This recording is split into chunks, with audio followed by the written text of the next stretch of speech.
নমস্কার, আদাব। আমি হ্যাপি রানী বিশ্বাস বলছি, মুরাদপুর আদর্শ উচ্চ বিদ্যালয়ের সহকারী শিক্ষিকা। শিক্ষার্থী, তোমাদের আজকে আমি সপ্তম অধ্যায় করাবো, ক্লাস 9-10-এ। আজকে আমরা জ্যামিতি দেখাবো। শুরু করি। আসো আমরা প্রশ্নটা একটু দেখি। হ্যাঁ, খেয়াল করো প্রশ্নটা।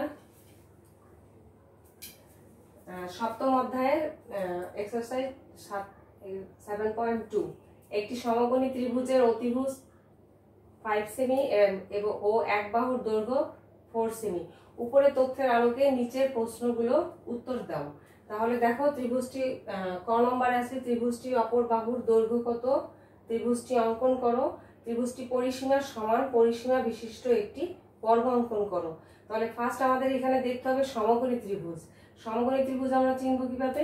যে ত্রিভুজের একটি কোণ কত ডিগ্রি? 90 ডিগ্রি। তাকে সমকোণী ত্রিভুজ বলে। একটু খেয়াল করো, চিত্রটা দেখো। চিত্রটা আমাদের এরকম আসবে, যার একটা কোণ কত? 90 ডিগ্রি। হ্যাঁ, এখানে আমরা সমকোণী ত্রিভুজ দেখাচ্ছি। তাহলে এখানে একটা বাহু আছে 5 সেমি, আর একটি বলছে 4। হয় লম্ব ধরবো বা এখন দেখো, তাহলে আমরা ক নাম্বার করব। প্রশ্নটা তোমাদের সমস্যা থাকার কথা না। আসো আমরা শুরু করি। দেখো, আমরা ক নাম্বার করব। কতে কি দেওয়া আছে? ত্রিভুজটি অপর বাহুর দৈর্ঘ্য নির্ণয় করতে হবে। তাহলে এটা তোমাদের প্রশ্নে আমরা ধরি ত্রিভুজটির, মনে করি বা ধরি লিখবে, ত্রিভুজটির অপর বাহুর দৈর্ঘ্য সি সেমি। এখানে যে কোনো প্রতীক দেওয়া যায়। দেওয়া আছে এক বাহুর দৈর্ঘ্য 4 সেমি, আর সমকোণী ত্রিভুজের অতিভুজ আমাদের দেওয়া আছে 5 সেমি। তাহলে এখানে সমকোণী বলে আমাদের পিথাগোরাসের উপপাদ্যের সাহায্যে করতে হবে। অতিভুজ স্কয়ার লম্ব স্কয়ার প্লাস ভূমি।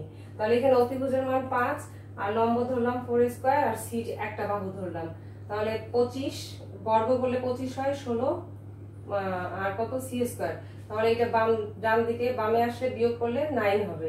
আমাদের সি মানটা আমরা পেলাম। উভয় পক্ষকে কি বর্গ করে, উভয় পক্ষকে বর্গমূল করে সাইড নোট দিতে পারো।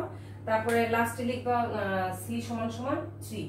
তাহলে ত্রিভুজটির অপর বাহুর দৈর্ঘ্য 3 সেমি। তাহলে আমরা এই মানগুলো নিয়ে আমরা খ নাম্বার করব। এই সমকোণী ত্রিভুজটি নির্ণয় করতে হবে, যার অতিভুজ 5 সেমি। খেয়াল করো, আমরা খর বেলায় আর ভূমিটা পাবো, আর দৈর্ঘ্য পাবো। তাহলে আসো আমরা খ নাম্বার শুরু করি। এখন আমরা খ নাম্বার করব। খতে বলা হয়েছে ত্রিভুজটি অঙ্কন করতে হবে, আর এটা একটি সমকোণী ত্রিভুজ। সমকোণী ত্রিভুজ করতে হলে আমাদের খেয়াল করো, আমরা বাহুগুলো নিয়ে নিছি 5 সেমি, 4 সেমি, 3 সেমি। এখানে সমকোণী ত্রিভুজ আঁকতে আমরা অতিভুজের মাপটা নিব, আর কি নিব? বাহুর মাপটা নিব। আর দেখো, তাহলে আমরা একটা লম্ব আঁকি ফার্স্ট। হ্যাঁ, লম্ব আঁকতে হলে আমাদের কি করতে হবে? ফার্স্ট একটু চিত্রটা খেয়াল করো।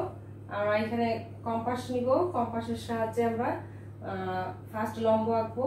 যে কোনো ব্যাস নিয়ে আমরা এভাবে দাগ দেবো। বোর্ডে তো একটু স্লিপ করতে পারে। হ্যাঁ, তারপরে দেখো, এইখানে আমরা বসায় একটা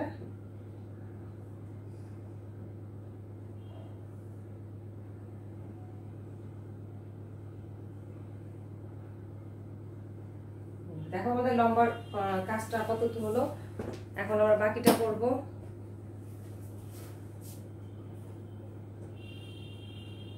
মানগুলো আমরা উপস্থাপন করবো এখানে।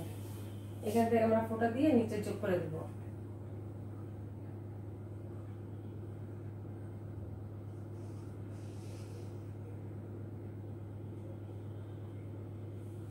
আমাদের লম্ব হয়ে গেছে। এখন আমরা ভূমির মাপটা নিব।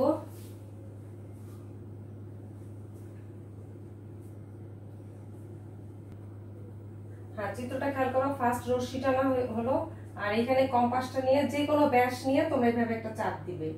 তারপরে তার উপর বসো, ব্যাসের উপর এখানে একটা দাগ দাও, আবার তার উপর বসো, এখানে একটা দাগ দিবে, নিচে একটা দিবে। এরপরে যখন এইখানে দিব, তখন এইভাবে দাগ দিয়ে আমরা মাঝ বিন্দু বরাবর যোগ করব।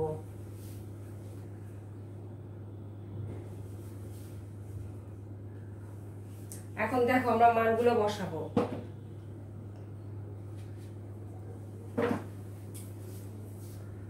হ্যাঁ, প্রথমে আমরা ভূমির মাপটা নিই কত? 4 সেমি। আমরা এখানে বসে জিনিসটা আমরা কাটি, ঠিক আছে? তারপরে দেখো, 5 সেমির মাপে আমরা অতিভুজটা নেব। যে কোনো ব্যাস নিয়ে আমরা অতিভুজের মাপটা এখানে সেট করব। তারপর এখান থেকে দাগ দিব।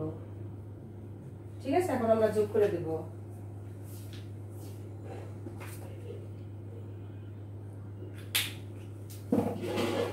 খেয়াল করো, এই বিন্দুর সাথে এই বিন্দু যোগ হবে।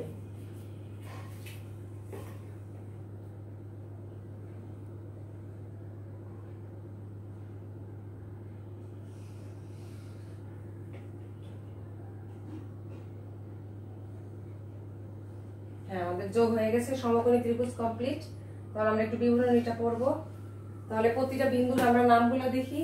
এটা আমরা বিবাহুর মাপে কাটলাম, মানে 4 cm, আর এটা হচ্ছে সি বাহুর মাপে 5 cm, মানে সেন্টিমিটার। ঠিক আছে, আর অটোমেটিক এটা A3 আসবে। তাহলে আমরা দুইটা মাপ হয়ে গেল, নাম দিয়ে দাও A B C D, আর এটা E দাও। তাহলে আমরা একটু বিবরণ হিসেবে আলোচনা করি। অঙ্কনের বিবরণ অবশ্যই দিতে হবে চিত্রে 2 আর বিবরণীতে 2। তাহলে ফার্স্ট দেখো, যে কোনো রশ্মি BD নিয়ে এখানে একটা তীর চিহ্ন দিবে। ঠিক আছে, যে কোনো রশ্মি BD নিয়ে BD কে প্রদত্ত B বিন্দুতে একটি লম্ব অঙ্কন করি। লম্বের নাম দিবা কি? BE। এই যে 90 ডিগ্রি আমরা কোণ যেটা আঁকলাম। আর D কে C বাহুর সমান, C বিন্দুতে কাটবো। BC অংশ কেটে নিই, তার সমান এখানে 4 সেন্টিমিটারের সমান। এভাবে খাতায় লিখতে হবে। আর তারপরে আমরা কি করলাম, C বিন্দুতে BE যেখানে, সেখানে C বিন্দুর একদিকে একটি চাপ আঁকি। সেই বিন্দুটাকে A বিন্দুতে ছেদ করে কার মাপে কাটবো আমরা? 5 cm। তাহলে A, C যোগ করি, তাহলে লিখবে অতএব ABC হচ্ছে আমাদের উদ্দিষ্ট সমকোণী ত্রিভুজ। তাহলে আমাদের খ নম্বরটা শেষ। এইভাবে তোমরা খ করবে। ঠিক আছে, আসো আমরা গ নম্বরটা করি। আর গ করতে হলে আমাদের একটা জিনিস খেয়াল করতে হবে। গয়ে বলছে ত্রিভুজের পরিসীমা সমান একটা মাপ নিতে হবে। সেটার সাহায্যে আমরা কি করব? গয়ের বর্গ নির্ণয় করব। তাহলে আমাদের গ এই তিনটা বাহু যোগ করতে হবে। যোগ করে বাকি কাজটা কমপ্লিট করব। আসো আমরা গ শুরু করি। আচ্ছা, আমরা এখন গ করব। গ করতে হলে আমাদের ক ও খ সাহায্যে নিতে হবে। প্রশ্নটিতে দেওয়া ছিল ত্রিভুজটির পরিসীমা সমান পরিসীমা বিশিষ্ট একটি বর্গ অঙ্কন করতে হবে। তাহলে আমাদের ক ও খ তে ত্রিভুজটির পরিসীমা আমরা মোট 3টি বাহুর যোগফল কত?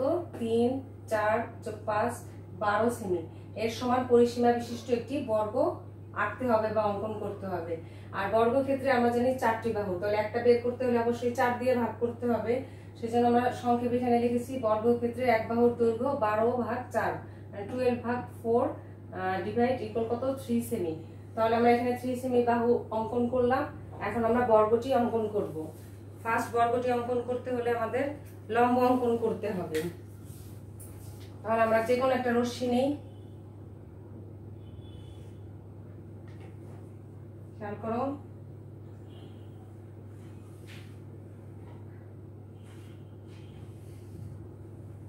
ঠিক আছে, যে কোনো একটা রশ্মি। এখানে আমাদের লম্ব অঙ্কন করতে হবে।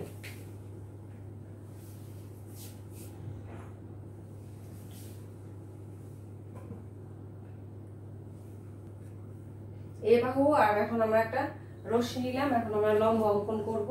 লম্ব অঙ্কন করতে হলে খেয়াল করো, এখানে বোর্ড বলে আমরা এইভাবে সেট করতেছি। খাতা হলে তোমরা সরাসরি কম্পাসের সাহায্য করতে পারবে।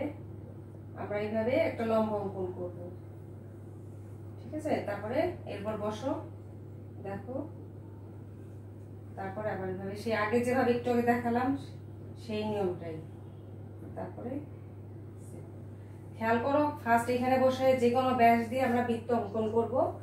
তারপরে এইখানে যে বাহুটা মানে যেখানে ছেদ করলো রেখার উপর, সেখানে একটা দাগ দিব। তারপর এখানে বৃত্তর মতোই অর্ধেক একটু ফাঁকা রাখবা মাঝে এই জায়গাটা। তারপরে এখান থেকে এভাবে চাপ দেবো। এখন আমরা বাকি কাজটা করব। এখানে আমরা একটা ফোঁটা দিই, ছেদ বিন্দু বের করি। এই বিন্দুর সাথে এই বিন্দু আমাদের যোগ করতে হবে।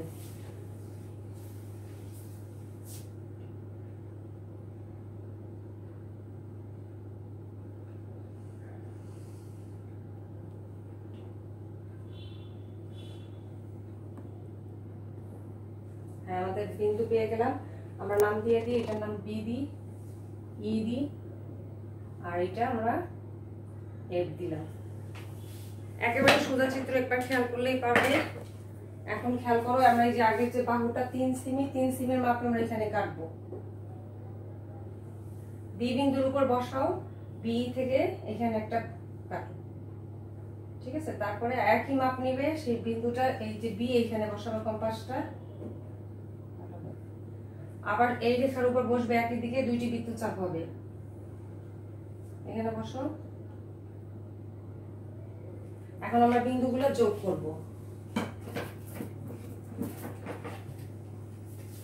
এই বিন্দুর সাথে এই বিন্দু যোগ হবে, এই বিন্দুর সাথে এইখানে।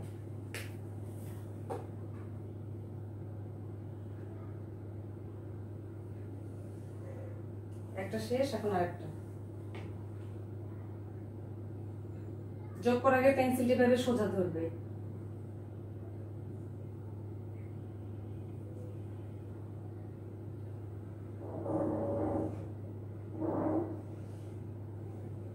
দেখো আমাদের বিন্দুগুলো শেষ। এখন আমরা বিন্দুগুলোর নাম দিয়ে দিই।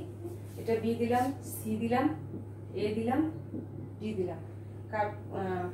এখানে এ সমান 3 সেমি, ইংলিশেও লিখতে পারো।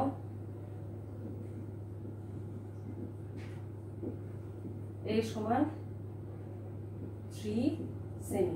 এখন আমরা একটু বিবরণটা পড়ব। তাহলে দেখো, যে কোনো রশ্মি, আমাদের বর্গ অঙ্কন শেষ, বিবরণটা এইভাবে লিখবে। অঙ্কনটা যে কোনো রশ্মি বিই নি, তার আগে এই কথাগুলো লিখতে হবে। তারপরে চিত্র পরে বিবরণ দেব। যে কোনো রশ্মি বিই নি, বিই থেকে এ বাহুর সমান বিসি অংশ কেটে নি, আর বি এর থেকে এ বাহুর 3 সেমি এ অংশ কাটি। এখন এ ও সি কে কেন্দ্র করে এ বাহুর সমান একই দিকে দুইটি বৃত্তচাপ আঁকি। বৃত্তচাপ দ্বয়টি ডি বিন্দুতে ছেদ করে। এরপর লিখবে এ কমা ডি, সি কমা ডি, কারণ এখানে গ্যাপ ছিল, যোগ করি। তাহলে এ বি সি ডি হলো আমাদের উদ্দিষ্ট ত্রিভুজ।